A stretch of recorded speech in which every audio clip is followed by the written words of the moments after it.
చాలా నీతి సూత్రాలు మాట్లాడుతున్నారు.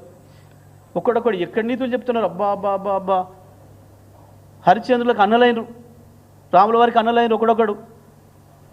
మీ భాగవతాలు, మీ సక్కదనాలు, మీడియా పట్ల మీకున్న గౌరవాలు ఏమని తగలబెట్టించారు డక్కన్ క్రానికల్ ఆఫీస్ని? నిన్న నీతి సూత్రాలు వల్లించటానే కదా డక్కన్ క్రానికల్ ఆఫీస్ని తగలబెట్టించింది. ఎందుకు ఆంధ్రప్రదేశ్లో ఇవాళ ఇంకా దాడులు జరుగుతున్నాయి? ఒక ఛానల్ని మొత్తమే నిషేధం పెట్టి రాణిస్తలేరు నీతుల నాయుడు గారు. 2 నిమిషాల్లోనే తెలిసింది నీకు. ఇక్కడ పూర్తి కాకముందే, మా పిల్లల నిరసన పూర్తి కాకముందే తెలిసేసింది నీకు సమాచారము. ఎట తెలిసింది? నీది కాబట్టి,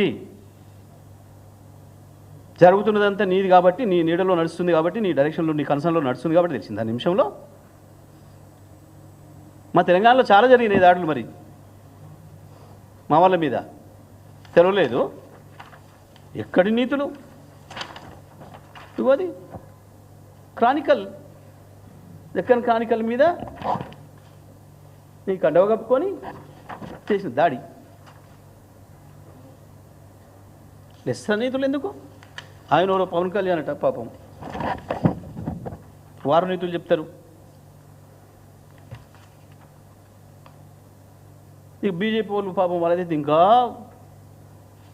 హంతకుడే మళ్ళీ సావుకాడికి వచ్చి ఏడ్చినట్టుంటే అలా ముచ్చట. ఏదో నీకు మాట్లాడలేదు అన్నాడు పిల్లగాడు చంద్రగుప్త ఛానల్ అని, బండి సంజయ్కి మాట్లాడరాలేదు అన్నాడు. నిజమే, నీ మాట అర్థం కాక తత్తరపిత్తరు నుండి వాళ్ళు అన్నాడేమో. దాడి చేసి దాన్ని క్లోజ్ చేయించింది అంక. ఈ శాంతి బహుమతులు పొందిన వాళ్ళు మునగాని వీళ్ళంతా నోబెల్ శాంతి బహుమతులు పొందిన మునగాని వీళ్ళు మాట్లాడతారు మీడియాల గురించి.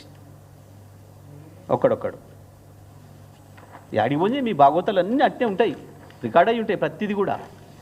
ఏ ఒక్కటి పోదు. వీడు ఒక్కడు చక్కగా బయట మాట్లాడితేనే వినలేము, ఒక్కసారి ఇంటి అర్థం కాదు మన భాష. వీళ్ళు ఇక ఫోన్లో ఎన్ని తరించేది ఉందా మాకు టైము వీళ్ళ చక్కదనాలకి? ఇంత పొద్దు ఎగిరిపడుతున్న మునగాన్లు వీళ్ళ భాష, వీళ్ళు మాట్లాడింది ఒక్కసారికి ఎవరికి అర్థం కాదు, మామూలుగా మాట్లాడితేనే. వీళ్ళ తన్నన్నాళ్ళ కంటే ఇంకా వీళ్ళ ఫోన్ సంభాషణలు పోయినట్టు మేము వీళ్ళ మొక్కలకి.